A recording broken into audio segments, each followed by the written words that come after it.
గౌరవ ప్రధానమంత్రి వర్యులు శ్రీ నరేంద్ర మోడీ గారి అమరావతి పునర్నిర్మాణం పర్యటన మే 2వ తారీఖున 3 గంటలకు వస్తున్న సందర్భంగా కూటమిలో ఉన్న మా 3 పార్టీలు తెలుగుదేశం పార్టీ, జనసేన, భారతీయ జనతా పార్టీ ముగ్గురం కూడా జిల్లా అధ్యక్షులతోటి మా గౌరవ శాసనసభ్యులతోటి వివిధ నియోజకవర్గాల ఇన్ఛార్జీలతోటి క్షేత్రస్థాయిలో ఉన్న మా మండల నాయకులు వాళ్ళందరితో కూడా ఒక సమావేశం నిర్వహించి ఈ సభ విజయవంతం కోసం ప్రతి ఒక్కరం కూడా ఒక బాధ్యతతోటి కృషి చేయాలనే మాట ప్రతి ఒక్కరం కూడా విజ్ఞప్తి చేశాం.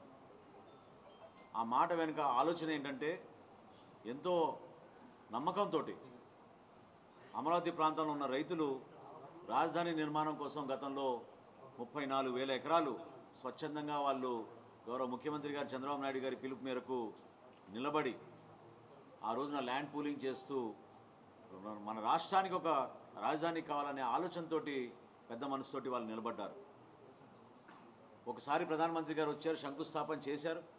అనేక కార్యక్రమాలు మొదలై ముందుకెళ్తున్న తరుణంలో ప్రభుత్వం మారగానే చాలా మూర్ఖంగా వైఎస్ఆర్సీపీ ప్రభుత్వం అమరావతి నిర్మాణాలు మానేసి ఆ రోజు ఒక వితంతవాదంతో 3 రాజధానులు నిర్మాణం చేస్తామనే ఒక కార్యక్రమం ప్రజల్ని మభ్యపెట్టడానికి కోసం ప్రయత్నించారు. కానీ ఎవరు కూడా నమ్మలేదు. అక్కడున్న రైతులు ఎంతో బాధతోటి వాళ్ళు ప్రభుత్వం పైన నమ్మకం ఏ విధంగా వాళ్ళు భూమిని ఇచ్చారో కోల్పోయామనే ఆవేదన వాళ్ళకు ఉన్నా కూడా సహనంతో వాళ్ళు ఉద్యమాలు చేస్తూనే ఉన్నారు. ఈ సందర్భంగా 3 పార్టీల నాయకులు, క్షేత్రస్థాయిలో ఉన్న మా కార్యకర్తలందరూ కూడా ఈ సభ విజయవంతం అవ్వాలని కృషి చేయడానికి కోసం ప్రతి ఒక్కరం కూడా ఒక నిర్ణయం తీసుకున్నాం.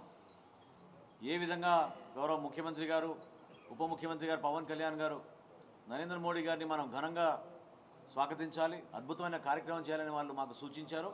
దాని మేరకు ఈ కార్యక్రమం సక్సెస్ అవడానికి కోసం మన ఏలూరు జిల్లా నుంచి అధిక సంఖ్యలో పాల్గొనాలని మేమందరం కూడా ఒక నిర్ణయం తీసుకున్నాం. ఇది కేవలం ప్రభుత్వ కార్యక్రమే కాదు, పార్టీల పరంగా కూడా మాకు బాధ్యత ఉంది.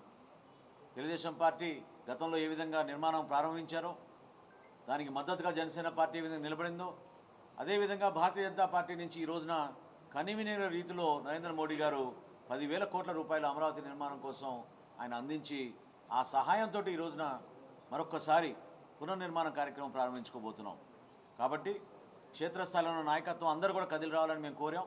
ప్రతి ఒక్కరికి బస్సుల ఏర్పాట్లు కానివ్వండి, కార్ల ఏర్పాట్లు కానివ్వండి, ఏదో విధంగా ఆ రోజు ఉదయం 9కి 10కే బయలుదేరి అమరావతికి చేరుకొని దారిలో ఎక్కడ కూడా వాళ్ళు ఇబ్బంది కలగకుండా పోలీస్ శాఖ వారు చేస్తున్న ఏర్పాట్లు, అదేవిధంగా ప్రభుత్వ పరంగా కూడా మేము వీళ్ళందరినీ కూడా స్వాగతించడానికి భోజన ఏర్పాట్లు ఇవన్నీ కూడా వాళ్ళందరికీ కూడా వివరించడం జరిగింది. 4 సభ ప్రారంభం అవగానే 4:30 మళ్ళీ ప్రధానమంత్రి గారు కార్యక్రమాన్ని పూర్తి చేసుకుని తిరిగి వెళ్తారు. కాబట్టి దయచేసి పెద్ద సంఖ్యలో మన ఏలూరు జిల్లా నుంచి ప్రతి ఒక్కరూ కూడా పౌరులందరూ కూడా పాల్గొనాలి. ఎందుకంటే అమరావతి రాజధాని నిర్మాణం జరిగినప్పుడే మనందరికీ కూడా గర్వపడే విధంగా మన రాష్ట్రాన్ని మనం అభివృద్ధి చేసుకోగలుగుతాం, ఈ ప్రాంతాన్ని కూడా అభివృద్ధి చేసుకోగలుగుతాం. దానికి అందరూ కూడా సహకరించి పెద్ద మనసుతోటి ఒక మంచి ఆలోచనతోటి ఈ కార్యక్రమం సక్సెస్ అవ్వాలని ముందడుగు వేయాల్సిన సందర్భం వచ్చింది. కాబట్టి ప్రతి ఒక్కరం కూడా ఇందులో పాల్గొంటామని ఈ సందర్భంగా మీకు తెలుసు. తప్పకుండా అండి, నేను ఒకసారి పరిశీలిస్తాను. ఎందుకంటే రైతు సహాయ కేంద్రాల నుంచి మాకు వచ్చిన సమాచారం మేరకు, వ్యవసాయ శాఖ నుంచి వచ్చిన లెక్కల మేరకు మేము టార్గెట్లు ఇవ్వడం జరిగింది. కొన్ని జిల్లాల్లో అదనంగా అడుగుతూ ఉన్నారు. వాటన్నింటినీ కూడా తప్పకుండా ఒకసారి పరిశీలించి రైతులకి ఎక్కడ ఇబ్బంది కలగకుండా, గోతాల విషయంలో ఎక్కడ పొరపాటు లేదు. 5 కోట్ల గోతాలు మనం తెప్పించాం. అయితే ధాన్యం సేకరించడానికి కోసం ఒక ప్రక్రియ ప్రారంభించాలి, జరుగుతూ ఉంది. అది రబీలో మేము అనుకున్న దానికన్నా ఎక్కువగా దిగుబడి వచ్చింది. గతంలో 32-34 బస్తాలు దిగాస్త ఈ రబీ మాసంలో ఎప్పుడు లేని విధంగా 64-70 బస్తాలు కూడా వచ్చిన ప్రాంతాలు ఉన్నాయి. కాబట్టి తప్పకుండా మేము రైతాంగానికి ఆ విధంగా నిలబడతాం, ఆదుకుంటాం. అంటే గతంలో సార్ వైసీపీ ప్రభుత్వం ఉన్నప్పుడు డబ్బులు జరిగేసేవారు కాబట్టి రైతులు ఏం చేసేవారంటే సార్ వ్యాపారులు అమ్ముకున్నారు.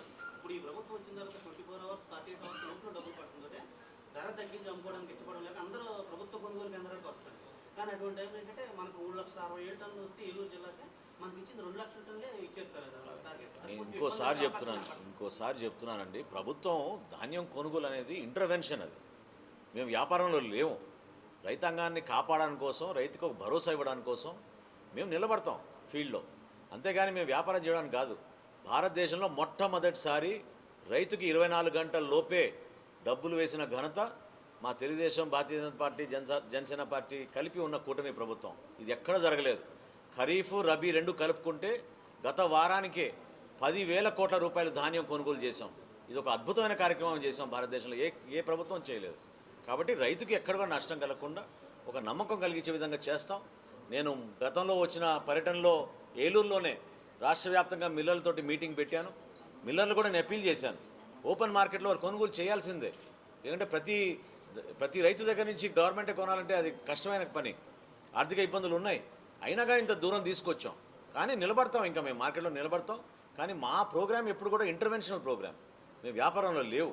రాబోయే రోజుల్లో ఒక ప్రణాళికాబద్ధంగా ఏదైతే దిగుమతి వస్తుందో దాన్ని ఇంకా మేము అవసరమైతే ఇతర దేశాలకు ఎగుమతి చేసే విధంగా, ఇతర రాష్ట్రాలకు ఎగుమతి చేసే విధంగా ఒక కార్యాచరణ సిద్ధం చేస్తాం. రైతులు మాత్రం మేము కాపాడుకుంటాం.